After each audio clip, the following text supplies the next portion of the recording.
오늘 야담살롱 이야기는 오래전부터 입에서 입으로 전해진 한 인간 여인과 태고적부터 신성한 존재라 불리던 하얀 털을 가진 백호랑이의 이야기입니다.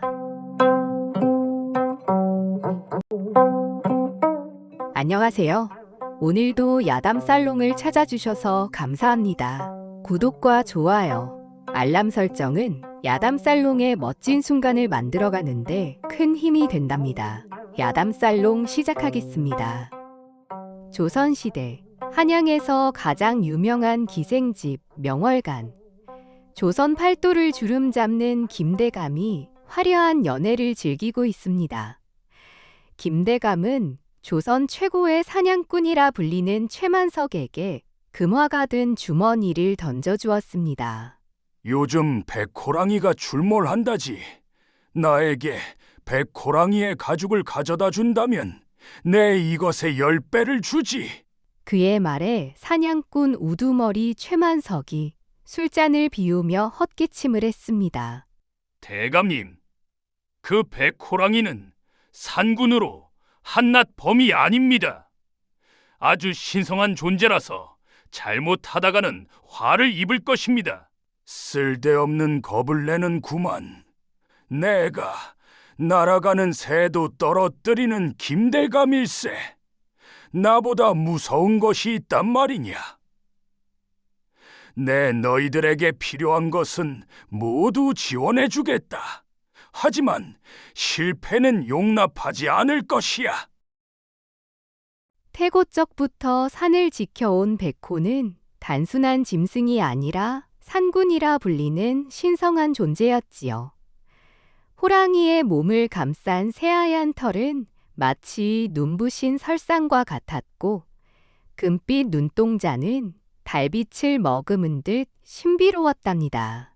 백호랑이의 가죽은 권력과 부의 상징으로 여겨졌고, 백호랑이의 뼈와 피는 장수와 강건함을 가져다 준다 전해지며, 욕망에 사로잡힌 인간들은 백호랑이를 사냥하기 위해 혈안이 되었지요.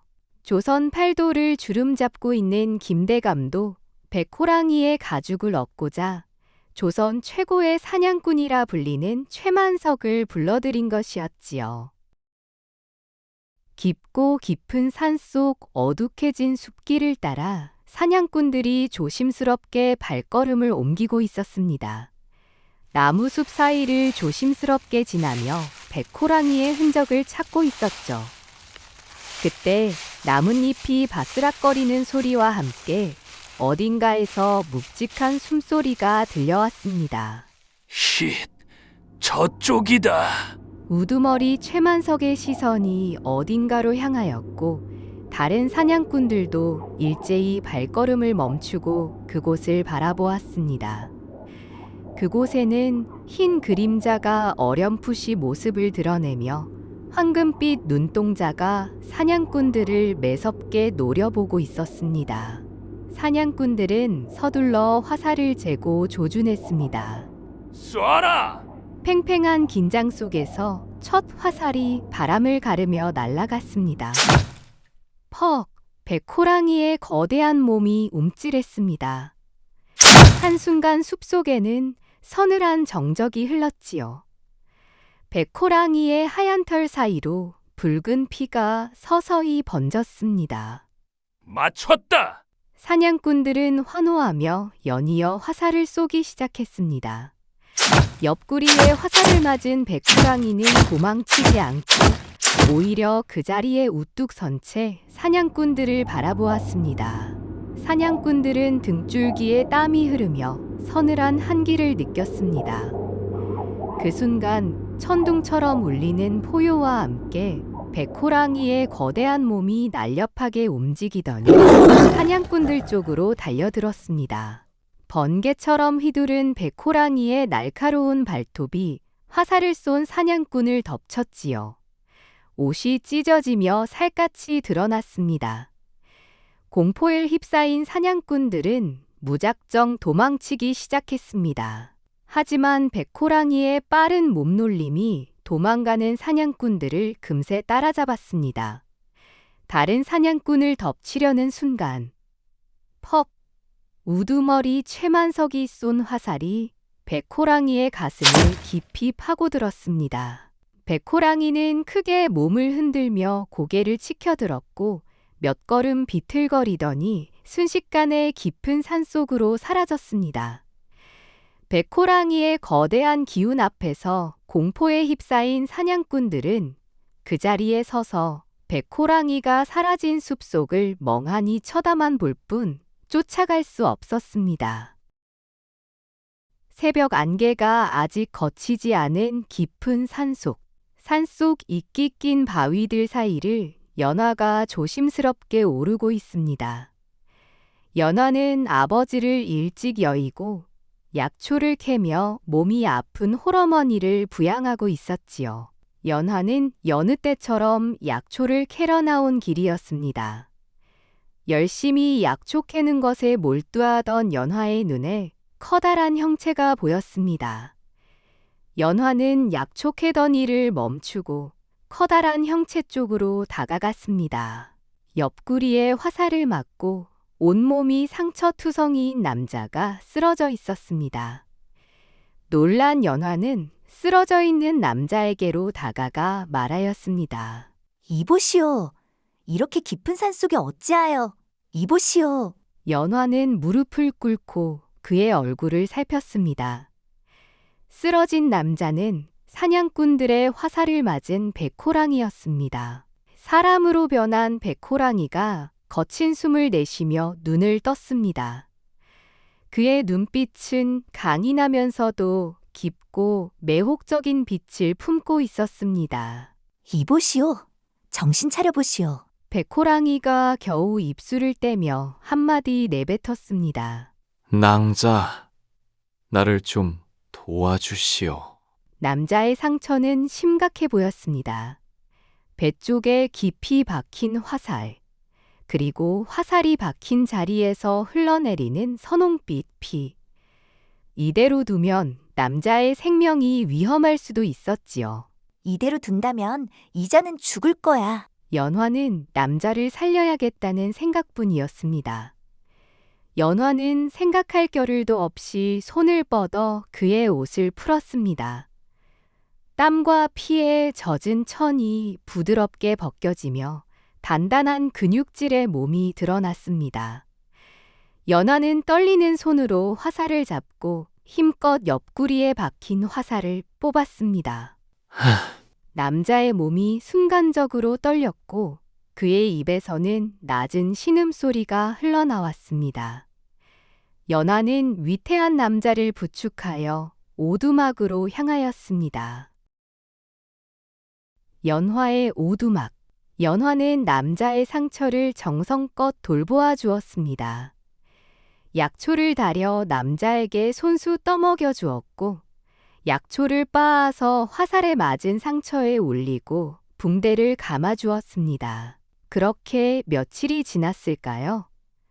사경을 헤매던 남자가 드디어 눈을 떴습니다. 남자는 깊고 강렬한 눈으로 연화를 바라보았습니다. 여긴 어디요? 연화는 조용히 미소 지으며 대답했습니다. 드디어 정신이 드시는지요. 화살을 맞고 숲속에 쓰러져 계시기에 저희 집으로 모시고 왔습니다. 남자는 힘겹게 몸을 일으키려 하였습니다. 아직 상처가 깊습니다. 움직이지 마세요. 연화는 땀에 젖은 남자의 몸을 닦아주며 상처 부위에 약초를 발라주었습니다. 한동안 말없이 연화를 바라보던 남자가 입을 열었습니다. 고맙소, 낭자. 제가 빚을 졌군요. 빚이라니요. 당연한 것이지요. 상처를 어루만지는 연화의 손길이 닿을 때마다 그녀의 따뜻한 온기에 백호랑이는 묘한 떨림을 느꼈습니다. 백호랑이는 조심스럽게 연화의 손을 잡았습니다. 내 꼭 이 은혜는 갚겠소. 남자가 손을 잡자 연화는 놀라 고개를 들었습니다. 연화는 가슴이 두근거리는 것을 애써 무시하며 그의 상처를 마저 치료했습니다. 창문 너머 달빛이 은은하게 내려앉은 밤. 오두막 안은 젊은 남녀의 두근거림과 묘한 긴장감만이 느껴지는 밤이었습니다. 그렇게 시간이 흐르면서 남자는 조금씩 건강을 되찾았습니다. 연화는 매일 남자의 상처를 돌보았고 음식을 챙겨주었습니다. 기운을 차린 남자는 남자가 없는 연화의 집에서 여자가 하기 힘든 장작패기나 집수리 등을 하며 연화에 대한 감사함을 표현하였습니다. 그렇게 서서히 사람으로 둔갑한 백호랑이는 그들의 삶에 스며들게 되었지요.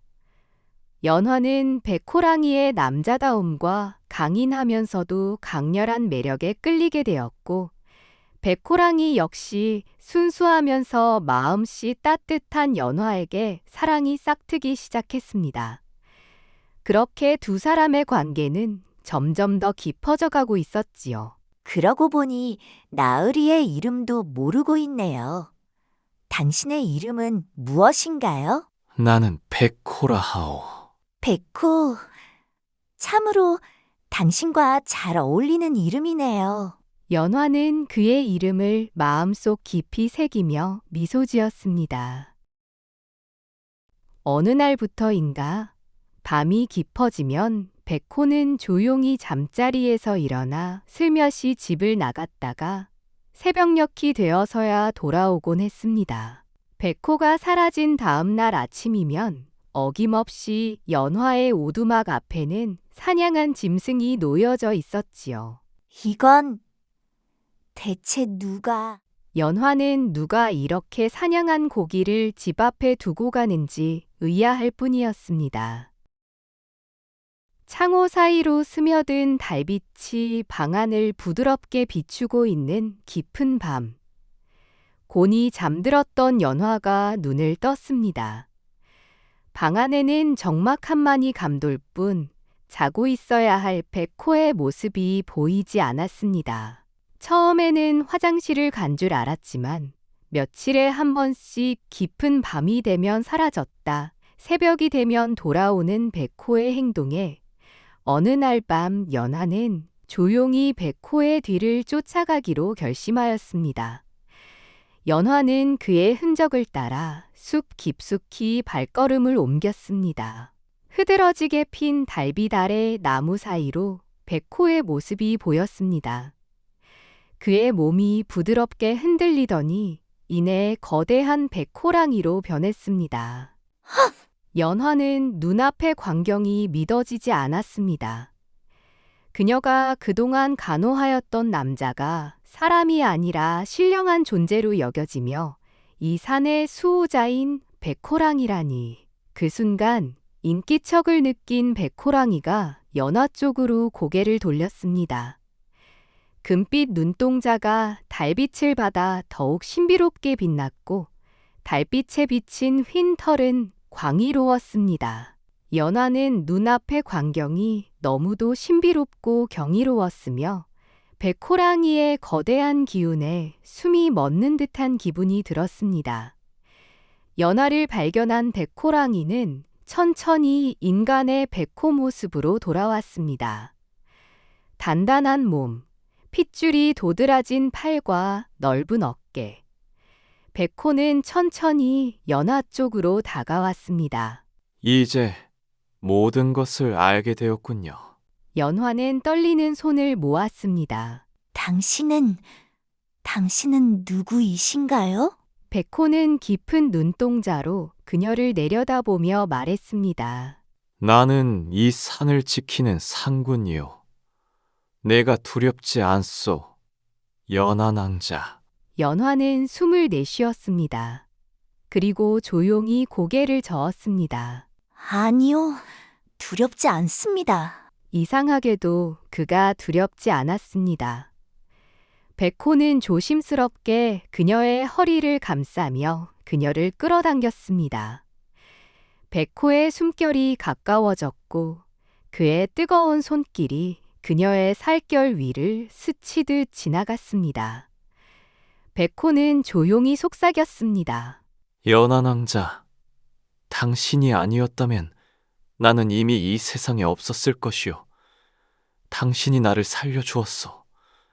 내가 이제 연하 낭자 곁에서 낭자를 지켜주고 싶소. 연화는 아무런 대답도 하지 않았습니다. 하지만 그녀의 눈빛이 모든 것을 말하고 있었죠. 백호는 연화를 끌어안았습니다. 연화는 그의 품에 조용히 안기며 그의 따뜻한 체온을 느꼈습니다. 백호의 입술이 그녀의 이마에 닿았고 그녀는 그의 품속에서 천천히 눈을 감았습니다. 그렇게 두 사람의 돌이킬 수 없는 사랑이 시작되었지요. 그가 어떤 존재이든 연하에게는 아무런 문제가 되지 않았습니다. 연하, 내 곁에 함께 해주시오. 백호가 연화의 얼굴을 가볍게 쓸어내렸습니다. 네, 당신과 평생을 함께 하겠어. 그녀의 목소리는 떨렸지만 눈빛만큼은 확고했지요. 야수의 본능과 인간의 따뜻함이 묘하게 뒤섞인 그의 손길이 그녀의 살결을 타고 스며들었습니다. 그의 손길이 닿는 곳마다 연화의 몸은 불꽃이 타오르듯 달아올랐습니다. 그들은 서로의 존재를 온전히 받아들이며 서로의 체온이 하나가 되어 대자연의 품 안에서 은밀하고도 격렬하게 타올랐습니다. 깊은 밤, 그들의 거친 숨소리만이 어둠 속에서 울려 퍼졌지요. 백호는 연화를 더 깊이 끌어안으며 낮은 목소리로 속삭였습니다. 연화, 내가 당신을 지켜줄 것이오. 언제까지나. 저도 당신과 평생을 함께 하겠어요. 연화는 백호를 더욱 깊이 끌어안았습니다. 아침이 밝아올 무렵 연화는 백호의 품에서 눈을 떴습니다. 연화는 조용히 눈을 감고 그의 체온을 느꼈습니다. 어젯밤 일이 마치 꿈처럼 느껴졌습니다. 행복하기만 한 나날이 이어지던 어느 날, 그들의 행복이 오래 지속되지 않았습니다. 백호에게 활을 쐈던 최만석이 다시 사냥꾼들을 모아 돌아온 것이었습니다. 백호의 흔적을 따라 연화가 사는 오두막 근처 숲속까지 포위망을 좁혀온 것이지요. 이곳이 틀림없다. 녀석을 잡기 전까진 절대 물러서지 않을 것이다. 일전 백호랑이와의 사투로 큰 화를 입은 최만석의 일행은 그전보다 더 철저한 준비를 하여 백호랑이를 사냥하기 위해 돌아온 것이었지요. 연화 오두막. 여보시오. 최만석의 일행들이 연화의 집을 찾아왔습니다. 낯선 이의 방문에 연화는 놀라 조심스럽게 문을 열었습니다. 무슨 일이신지요? 우리는 호랑이를 잡는 사냥꾼들이요. 마을 사람들한테 물어보니 당신이 여기 사는 빠삭하다 들었소. 요 근래 호랑이의 흔적을 본 적 없소. 연화의 얼굴이 어두워졌습니다. 하지만 연화는 아무렇지 않은 척하며 호랑이라고요? 아니요. 약초를 캐러 매일 깊은 산을 헤매고 다니지만 본 적이 없습니다. 그렇군. 혹시나 호랑이를 보거나 호랑이의 흔적을 발견하면 우리에게 말해 주시오. 사례는 두둑하게 하겠소.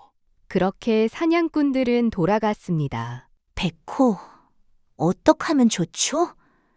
사냥꾼들이 당신을 다시 잡기 위해 돌아왔어요. 나는 감지하고 있었소. 백호는 한동안 연화를 바라보았습니다. 여기에 그대로 남아있는다면 연화에게까지 위험이 미칠 것이 분명했지요.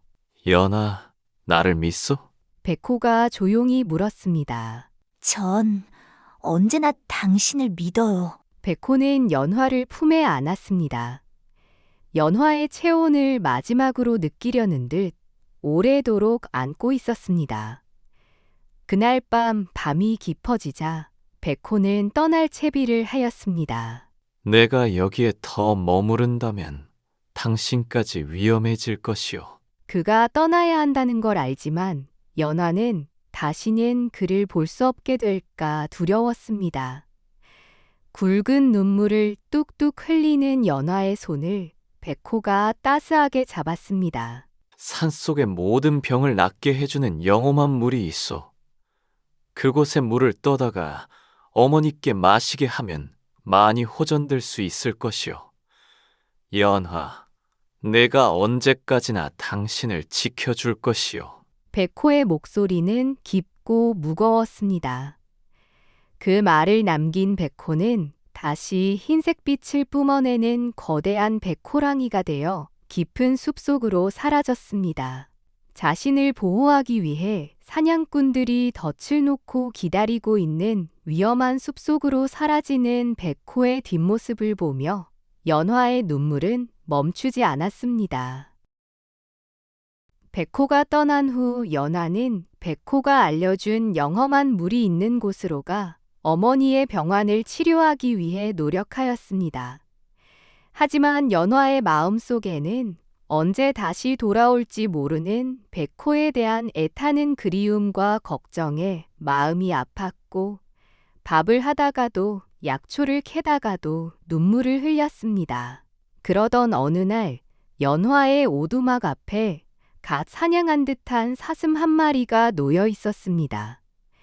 마치 방금까지 살아있던 것처럼 따뜻했지요. 백호.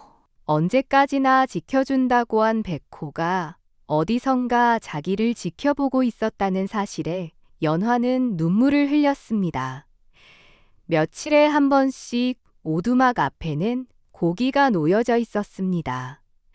그 흔적들은 백호가 항상 연화를 지키고 있음을 말하였지요. 그렇게 계절이 바뀌고 연화의 몸에 점점 변화가 찾아왔습니다.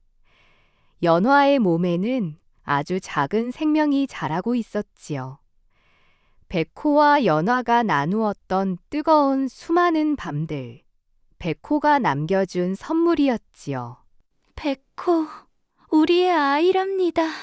연화는 배 위에 손을 올리며 미소 지었습니다. 여전히 백호가 자신과 함께하고 있음을 의심치 않지만 언제 돌아올지 모를 백호를 떠올리며 마음속으로 혼자만의 기쁨과 불안한 마음을 품고 지냈습니다.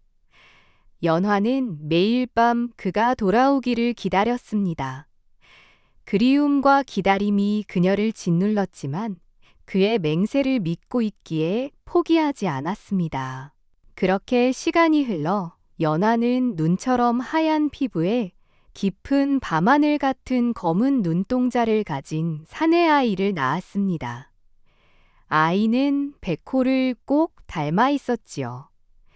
연화는 아기의 손을 꼭 쥐며 속삭였습니다. 아가, 너의 아버지는 아주 강하고 늠름하신 분이란다. 아이는 연화의 손길에 눈을 깜빡이며 미소 지었습니다. 그 모습이 너무나도 백호를 닮아 있어 연화는 눈물이 날 것 같았지만 울지 않았습니다. 아가, 아무 걱정하지 말거라. 아버지가 언제나 우리 곁에서 지켜주실 테니. 아이가 태어난 후에도 항상 연화의 오두막 앞에는 고기가 놓여져 있었고 겨울이 되면 땔감이 놓여져 있었으며 약초를 캐러 갈 때면 누군가 지켜보는 기운을 느꼈지요. 어느 눈 내리는 밤, 연화는 문득 문 밖에서 희미한 실루엣을 보았습니다. 연화는 천천히 방문을 열었습니다. 달빛 아래 백호가 서 있었습니다. 백호, 연화의 목소리가 떨렸습니다. 백호가 조용히 미소를 지으며 그녀를 바라보았습니다. 그의 눈빛은 따뜻했고 한없이 애틋하였지요. 연하, 오래 기다리게 하여 미안하오. 그동안 우리가 함께할 새로운 보금자리를 만드느라 당신에게 돌아오는 시간이 길어졌소. 이제 모든 준비가 끝났소. 나와 함께 갑시다. 백호는 그동안 깊은 산속 인간의 발길이 닿지 않는 곳에 연화와 아이와 함께 살아갈 수 있는 새로운 터전을 만들었던 것이었죠.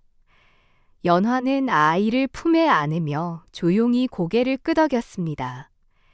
밝은 달빛이 그들의 발길을 비추었고, 백호는 연화와 아이를 데리고 천천히 깊은 숲속으로 사라졌습니다. 그날 밤 깊은 숲속에서는 다시금 백호랑이의 포효가 울려 퍼졌습니다. 그것은 새로운 시작을 알리는 소리였지요. 백호와 연화, 그리고 그들의 사랑의 결실인 아이가 이제 더 이상 이별하지 않고 하나가 된 것이었지요. 신령한 기운이 깃든 숲속에서 그들의 사랑은 영원히 이어질 것이었습니다. 산군과 한 인간 여인의 사랑은 전설이 되어 그들의 사랑 이야기는 산속의 새들에게, 동물들에게, 흐르는 냇물에게, 바람에게, 그리고 인간들에게 오래도록 전해질 것입니다. 오늘도 정마담의 야담살롱에서 즐거운 시간 보내셨는가요? 구독과 좋아요, 알람 신청은 야담살롱이 더 따뜻한 이야기를 만드는데 큰 힘이 된답니다. 듣고 싶은 장르의 이야기가 있다면 댓글 남겨주세요. 토요일 오전 더 재미난 이야기를 가지고 찾아오겠습니다. 오늘 하루도 행복하세요.